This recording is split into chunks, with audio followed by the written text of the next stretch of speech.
Hey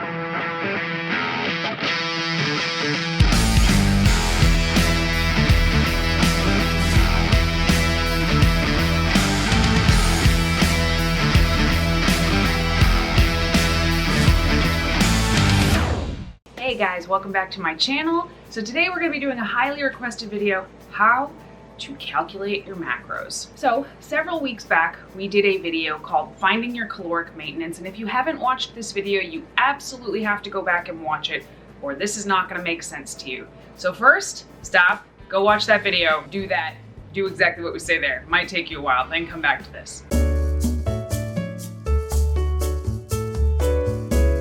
Okay, you've got your caloric maintenance. So what we need to do now is determine your goal. Is your primary goal to build muscle, or is your primary goal to lose body fat? If your primary goal is to build muscle, you're gonna set your calories 200 to 300 higher than your maintenance. If your goal is to lose fat primarily, then we're gonna set your calories 200 to 600 calories below your caloric maintenance. So now you have the number of calories you need to eat.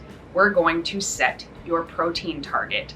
So you need to have a rough idea what your body fat percentage is in order to calculate this number. It does not have to be perfect, and spoiler alert, it never will be perfect. If you guys want a video on why it is very, very difficult to find out your actual body fat percentage, let me know in the comments down below. So when you know roughly your body fat percentage, you are going to figure out your lean body mass. So if you're 15% body fat, then you're 85% lean body mass, because that comes out to 100%. So you're going to multiply your weight by your lean body mass, and that's how many pounds of lean body mass you have. This is the number we're going to take and multiply by our multiplier. So let's say you are a 200-pound man and you know that you are 20% body fat. So that would mean that you have 160 pounds of lean body mass. So we're going to take this 160 pounds of lean body mass, and we are going to multiply it by anywhere between 0.8 and 1.2 grams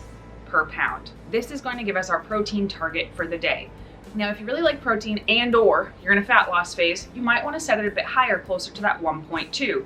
If you don't really like protein, you're in a gaining phase, you can go ahead and set it to the lower end at 0.8 grams per pound of lean body mass. So now we have our protein goal set. We're going to move on to our fat targets. So remember back when we set your caloric goal for the day? So we're going to take that number, and you're going to have to ask yourself, how much do I love fats? Some people really love fats, peanut butter, avocado, nuts and seeds, and some people just don't, and that's okay. So you can take your caloric number and multiply it by anywhere from 0.2 all the way up to 0.4. So that would be 20 to 40% of your calories coming from fat.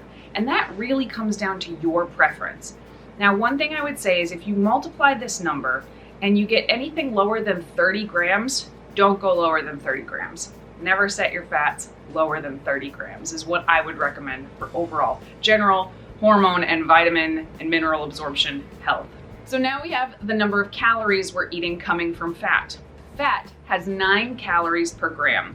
So let's say you got 500 of your calories coming from fat. You're going to divide that by 9, and that's how many grams of fat you're going to be eating. So now we have our calories, our protein goal, and our fat goals calculated for the day. So now we need to figure out carbohydrates. So what we're going to do is we're going to take our total calories that we're going to eat for the day, take our protein, and multiply it by 4, because protein has 4 calories per gram. So that's how many calories are coming from protein. We're going to take our fat grams and multiply it by 9, because fat has 9 calories per gram. So we have our calorie goal, and we're subtracting protein calories and fat calories. So what we're left with is carbohydrate calories. So we're going to take that number and divide it by 4, because carbohydrates have 4 calories per gram, and that is our carbohydrate goal. So I know this is confusing and it's a lot of math, and I do actually offer a one-time macro calculation service on our website, veganproteins.com. So if you want to go there, I will leave a link in the description bar below. If this is just too much math for you and you want somebody else to do it for you, you can go ahead there, and I'm more than happy to figure that out for you after you answer a series of questions for me. But hopefully this helps you if you're a total DIYer and you like to figure this sort of stuff out yourself. Give it a shot. Let me know what you got, and if you have any questions, please don't hesitate to leave them in the comments down below. Again, thank you guys so much for watching, and we will talk to you next week.